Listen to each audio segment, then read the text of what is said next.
Today we're going to be doing a review of the Breville Sous Chef food chopper. So this is the power base, and the cord here has a hidden feature where it can be stored away. This is the chopping bowl. The larger bowl has a 12 cup capacity. Then there's a smaller bowl here that comes out, and there's tools that go into each of those.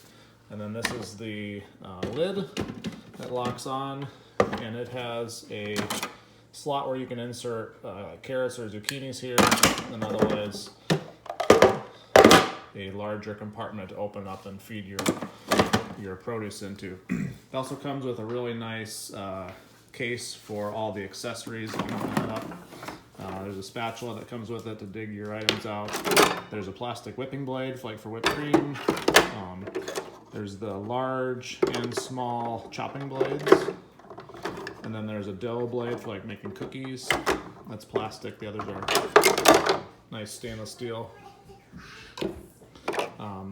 There's a spindle for the taller attachments. There's a two-sided shredding disc, so a small or a fine shred and then a coarse shred. There is a julienne cutter, and then a larger French fry maker, as well as an adjustable slicer. So this will adjust from 0 all the way up to 8 millimeters thick. I find myself using primarily the chopping disc and the shredding. The julienne and the French fry maker, I just haven't found a lot of use for those. They do work good for potatoes. They do not work good for sweet potatoes. The sweet potatoes are too hard, but they do cut really good regular potato French fries. All right, so to use the Breville, start with the bowl, which will spin 90 degrees to lock onto the power base. I do have it plugged in. And then to use the upper level attachments, you put the spindle in, lock that on. So I'll just tell you one thing before we get it all dirty. The only issue I've had with the Breville is the bowl is plastic, and I did develop a very small crack, which you probably can't even see in the video. It's right here, which the spindle, when you put the spindle on, it can put a stress on the lower spindle and kind of damage it. So let's put that on. I've got my chopping blade adjusted for about 2.5 here. You can kind of see the blade that came out. You just set that right on. Careful not to cut yourself. And then the lid goes on. You can see there's marks here for the alignment. And you just spin that, just a slight turn to lock it in. Then once everything here is all lined up, then it'll actually start and run. And you'll notice I'll start it again as soon as you pull the slide out the top. All the safeties disengage and the device will stop. Then you put it back in, automatically starts again. So you can just continue to load produce, and you can see that the light will flash as you're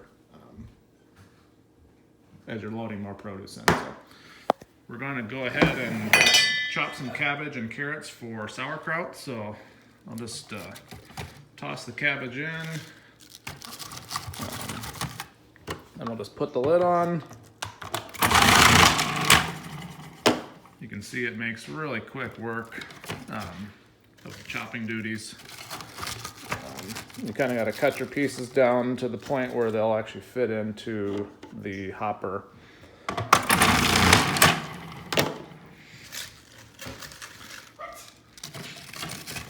So as great as the chopper is, I tend to only use it when I have a big job to do. So today we're making sauerkraut and egg roll bowl for dinner. So we've got 2 chopping duties that kind of justifies the time it takes to clean the Breville out, which is probably about maybe 5 minutes to hand wash all the pieces and parts. So I've dumped out the first batch here, and you can see it creates a really nicely finely shredded cabbage, which is great for sauerkraut, otherwise for fried cabbage. So I'm going to go ahead and add the coarse shredding blade to the Breville to go ahead and shred the carrots up. I like to make a mixture of carrot and cabbage sauerkraut. So you can see as the threads here get dirty, it can kind of get a little bit tough to get the lid locked on. So you kind of got to keep cleaning those if you're going to use it a lot. So I've cut these carrots down. You can either load them vertically here through the spindle, which I usually just prefer to just pile them up like this, so I can shred a lot more carrots at once. So you can see there's a slight clearance issue where you end up leaving a small amount of carrots at the top, but the kids usually gobble those right up, so it doesn't seem to be a big deal. We're also going to shred up some Brussels sprouts for our egg roll bowl stir fries. So you can see it's still flashing here. It'll also tell you the total elapsed time that you've been chopping if you have a time-based whipped cream or something like that to whip. So just get a new handful here and just shove it in.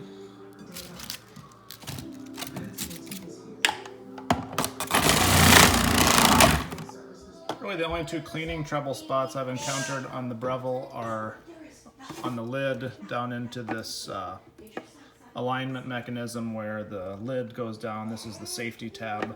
You sometimes can get some food stuck in there. And then on the chopping disc, it's obviously adjustable, so some of these little crevices you can get food stuck in, but it does come with this little toothbrush cleaning device that helps get those particles out. So just finishing cleaning up, I'll show you the plunger here. That's the safety catch, and you can kind of see how that all works. And this doubles as a measuring device. I've never really used it as a measuring device, but it does work that way. Everything stacks back together real neat. The Breville is fairly expensive for the class of food processors, about $500.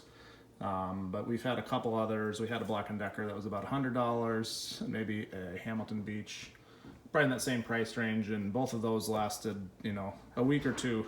The Breville's been going strong for several years now. We use it mostly for big jobs, a lot of processing from the garden produce. You can probably make 20 quarts of salsa with it in just a matter of minutes. If you got everything washed and prepped, it can really go through the produce fast.